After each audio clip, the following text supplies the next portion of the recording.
താമര പൊയ്കൈ വന്നിറങ്ങിയ രൂപവതി നീലത്താമര മിഴികൾ തുറന്നു നിന്നെ നോക്കി നിന്നു ചൈത്രം നിന്റെ നീരാട്ടു കണ്ടു നിന്നു എന്റെ സ്വപ്നത്തിൻ താമര പൊയ്കൈ വന്നിറങ്ങിയ രൂപവതി നീലത്താമര മിഴികൾ തുറന്നു നിന്നെ നോക്കി നിന്നു ചൈത്രം നിന്റെ നീരാട്ടു കണ്ടു നിന്നു.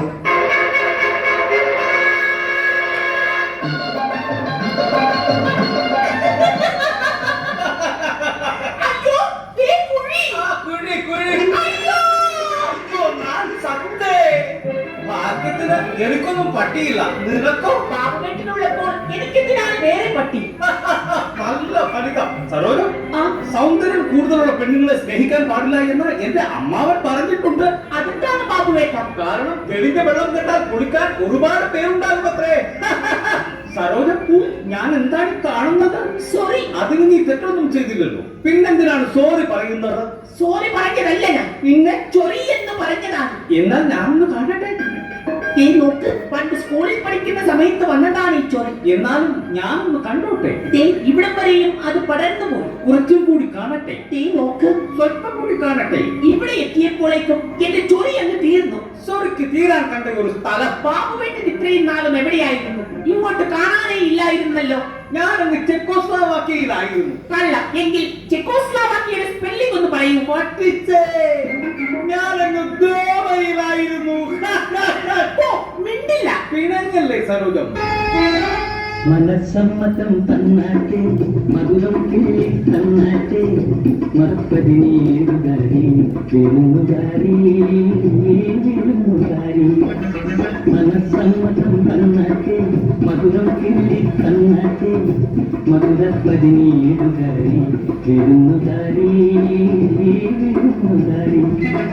മനസ്സമ്മതം തന്നാട്ടെ മധുരം കിള്ളി തന്നാട്ടെ മനസ്സിന്റെ ബന്ധനിനെ വിരുന്നുകാരാ വിരുന്നുകാരാ. മനസ്സമ്മതം തന്നാട്ടെ മധുരം കിള്ളി തന്നാട്ടെ മനസ്സിന്റെ ബന്ധനിനെ വിരുന്നുകാരാ വിരുന്നുകാരാ. അയ്യോ, എന്ത് പറ്റി? എന്റെ കാല് വീണ്ടും വേദനിക്കുന്നു ബാബുവേട്ട. ഈശ്വര, അത് സൊറി മോളോട്ട് കയറിയതായിരിക്കണേ.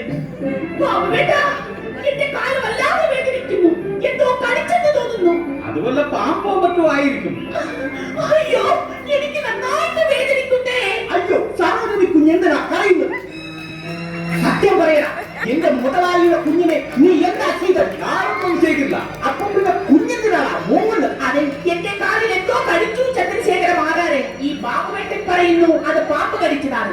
മാരാര് തന്നെ പറയും ഇതെന്തിന്റെ കടിയാണ്. അത് തന്നെയാണ് എനിക്കും ചോദിക്കാനുള്ളത്. മാരാരെ, എന്റെ കാല് വല്ലാതെ വേദനിക്കുന്നു. ഞാൻ പറഞ്ഞില്ലേ പാമ്പ് കടിച്ചതാണെന്ന്? കടിച്ച പാമ്പിനെ വരുത്തി വിഷമിറക്കിക്കുന്ന ഒരു ആളുണ്ട്. ആരാണത്?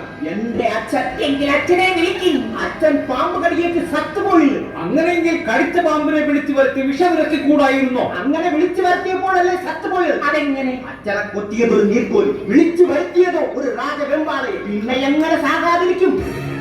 ബാബുവേട്ട, ഇത് പാമ്പ് കടിച്ചതല്ല, കുപ്പിച്ചില് തറച്ച് കയറിയതാണ്. എന്തായാലും നിങ്ങളുടെ ചുറ്റിക്കളി ഞാൻ മുതലാളിയോട് പറയാൻ പോവുകയാണ്. ചന്ദ്രശേഖര മാരാരെ, ചതിക്കല്ലേ. ഇല്ല, ഞാൻ പറയും. നിന്റെ ചോറിന് നന്ദി കാണിക്കുന്നവരാണ് ഈ മാറ.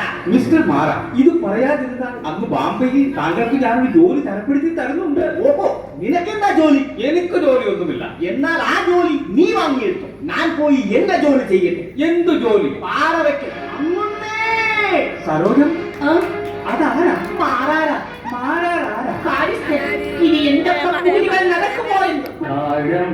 മണമുള്ള തണുപ്പുള്ള രാത്രി തനിക്ക്. ബാബുവേട്ട, എന്തിനാണ് ഇങ്ങനെ ആവശ്യമില്ലാത്തതെന്ന് പാട്ട് പാടുന്നത്? 6-7 പാട്ടില്ലേ സരോജം? 2 മണിക്കൂറിനുള്ളിൽ ഇതെല്ലാം പാടി തീർക്കണ്ടേ? ഇന്നെല്ലാം തീരും.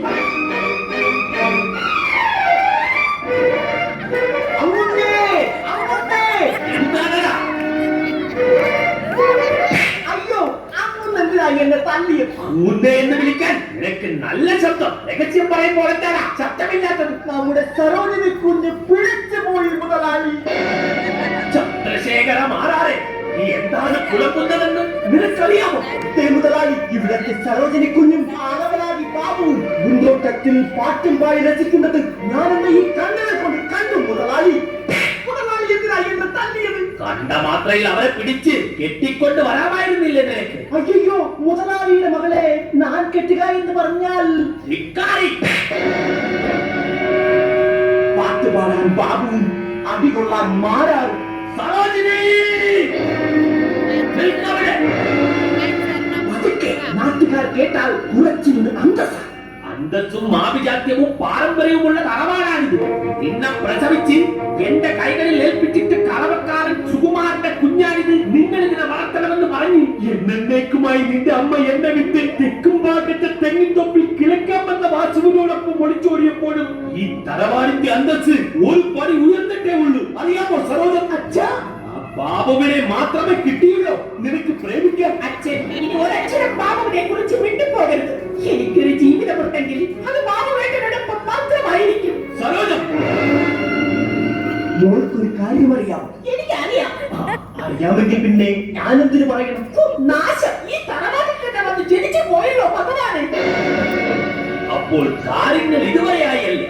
ഇനി എന്ത് വേണമെന്ന് ഞാൻ തീരുമാനിക്കും. ജനാർദ്ദനക്കുറിപ്പേ, അയ്യോ അങ്ങുന്നേ, അത് വേണോ?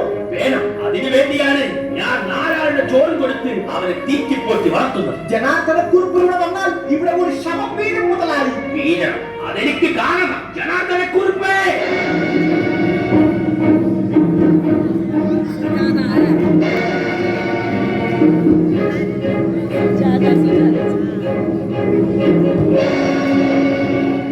അമ്മാവനെ എന്തിനാണ് വിളിച്ചത്? നീ ഒരാളെ കൊല്ലണം. ഞാൻ അപ്പനെ പറഞ്ഞില്ലേ ഒരു ശവം വീഴുമെന്ന്. ആരാളുടെ ചോറ് വെട്ടി വിഴുങ്ങിയിട്ട് വെട്ടിക്കിട്ട വാഴ പോലെ കിടക്കും. ചന്ദ്രശേഖര മാറാളെ തട്ടിയുണർത്ത്. ഊണ് തയ്യാറായിട്ടുണ്ട്. ജനാർദ്ദനക്കുറിപ്പ്, നിന്നെ ഞാനിവിടെ എന്തിനാണ് കൊണ്ടുവന്നത്? ഊണ് കഴിക്കാനും സരോജിനിയെ കെട്ടാനും. അങ്ങനെ അവളെ കെട്ടണമെങ്കിൽ നീ അവനെ കട്ടണം. കുഞ്ഞെ ഊണ് അല്ലെങ്കിൽ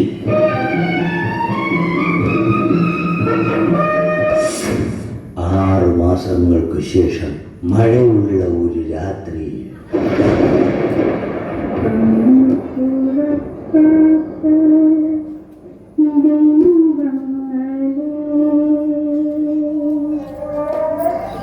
സരോജം, സരോജം. അയ്യോ, ബാബുവേട്ടന്റെ ശബ്ദമാണല്ലോ. നിങ്ങളോടൊപ്പം എന്റെ ബാബുവേട്ടൻ വന്നിട്ടുണ്ടോ? ഞാനാണ് സരോജം, നിന്റെ ബാബുവേട്ടൻ. അല്ല, എന്റെ ബാബുവേട്ടന്റെ മുഖം ഇങ്ങനെയല്ല. എങ്കിൽ ഇങ്ങോട്ട് നോക്കൂ സരോജം. അയ്യോ, എന്റെ ബാബുവേട്ടൻ. ബാബുവേട്ടൻ. സരോജം, മുല്ലപ്പും പല്ലിലോ കൂട്ടിക്കവിളിലോ അല്ലിമലമേയിലോ ഞാൻ മയങ്ങി.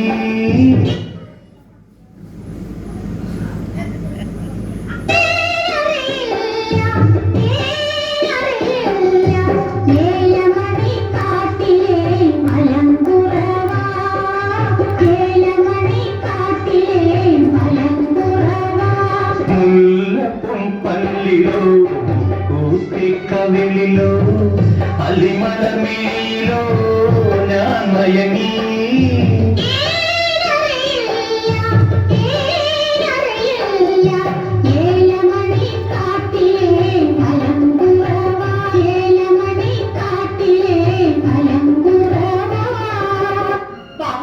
ബാബുവേട്ടൻ ഇങ്ങോട്ട് കയറി വരുന്നത് ആരെങ്കിലും കണ്ടോ? എല്ലാവരും കണ്ടു. പക്ഷേ ഇതിവിടെ ഒട്ടിച്ചേരുന്നത് കൊണ്ട് ആരും എന്നെ തിരിച്ചറിഞ്ഞില്ല. അയ്യോ, എന്റെ ബാബുവേട്ടൻ എവിടെ? ഇവിടെ നിന്ന് എന്റെ ബാബുവേട്ടനെ നിങ്ങൾ കണ്ടോ? ഞാനാണ് സരോജം, നിന്റെ ബാബുവേട്ടൻ. ഫു, ഈ ബാബുവേട്ടന്റെ ഒരു ആൾമാറാട്ടോ. പറയും ബാബുവേട്ട, ഇത്രയും കാലം നിങ്ങൾ എവിടെയായിരുന്നു? നിന്റെ അച്ഛന്റെ നിർദ്ദേശപ്രകാരം ചന്ദ്രശേഖര മാരാരും ആ ജനാർദ്ദനക്കുറിപ്പും കൂടി എന്നെ മദ്രാസി പട്ടണത്തിലേക്ക് നാട് കടത്തി. സരോജം, നാട് കടത്തി. സരോജം, അയ്യോ ബാബുവേട്ട, അച്ഛനും കുറെ കുണ്ടകളും. സരോജം, നമുക്ക് ഇങ്ങോട്ടോടാം. എന്റെ ബാബുവേട്ട, അവിടെ അച്ഛന്റെ 2 കുണ്ടകൾ. എന്താ, നമുക്ക് ഇങ്ങോട്ടോടാം. അയ്യോ, അവിടെയും അച്ഛന്റെ കുണ്ടകൾ. എങ്കിൽ പിന്നെ ഗുണ്ടകളില്ലാത്ത ഇവിടെ തന്നെ നമുക്ക് നിൽക്കാം സരോജം. ശരി ബാബുവേട്ട. സത്യം പറയണം സരോജം, നിന്റെ അച്ഛന് മൊത്തം എത്ര ഗുണ്ടകളുണ്ട്? 3ഉം 2ഉം 5 കുട്ടികൾ. നമ്മൾ ഒരുമിച്ച് ജീവിക്കാൻ അച്ഛനും കുട്ടികളും സമ്മതിക്കില്ല ബാബുവേട്ട. എന്റെ ബാബുവേട്ട, എന്താ സരോജം? ഞാനൊരു സത്യം പറയട്ടെ ബാബുവേട്ട. പറയൂ സരോജം. ഇന്നെങ്കിലും എന്റെ ബാബുവേട്ടൻ വന്നില്ലായിരുന്നെങ്കിൽ ഇരുന്നെങ്കിൽ ഈ കാലത്തിലിരിക്കുന്ന വിഷച്ചോറ് കഴിച്ച് എന്നേക്കുമായി ഞാൻ ആത്മഹത്യ ചെയ്യുമായിരുന്നു ബാബുവേട്ട. ജൽപ്പനം നിർത്തൂ സരോജം. എന്തായാലും നമ്മൾ ഒരുമിച്ച് ജീവിക്കാൻ അച്ഛനും കുട്ടികളും സമ്മതിക്കില്ല ബാബുവേട്ട. അതുകൊണ്ട് ഈ പാത്രത്തിൽ ഇരിക്കുന്ന വിഷച്ചോറ് കഴിച്ച് കുട്ടികളില്ലാത്ത മറ്റൊരു ലോകത്തേക്ക് നമുക്ക് യാത്രയാവാം. നിന്ന് ചിണുങ്ങാതെ ഉരുള ഉരുട്ടി താ സരോജം. ഇതാ ആദ്യ ഉരുള ചേട്ടൻ തന്നെ കഴിക്ക്. രണ്ടാമത്തെ ഉരുളയും എന്റെ ചേട്ടൻ തന്നെ കഴിക്ക്. ഈശ്വര, നല്ലവർക്ക് പോലും ഈ ഗതി വരുത്തല്ലേ. ഇനി ഈ മൂന്നാമത്തെ ഉരുളയും മതി സരോജം, ചാകാറുള്ളതായി ഇനി ഈ ഉരുള ഞാൻ എന്റെ സരോജനിക്ക് തരുകയാണ്. അല്ലേ എനിക്കൊന്നും വേണ്ട. കറിയില്ലാത്ത ചോറേ എനിക്ക് തീരെ ഇഷ്ടമല്ല. അതിന്റെ കൂടെ വിഷം കൂടെ ചേർത്താലേ ചത്തു പോകത്തേ ഉള്ളൂ. സരോജം, എന്റെ ജന്മം നീയെടുത്തു, എന്റെ ജന്മം ഞാനെടുത്തു. പൂവണിഞ്ഞു കണ്ണിൽ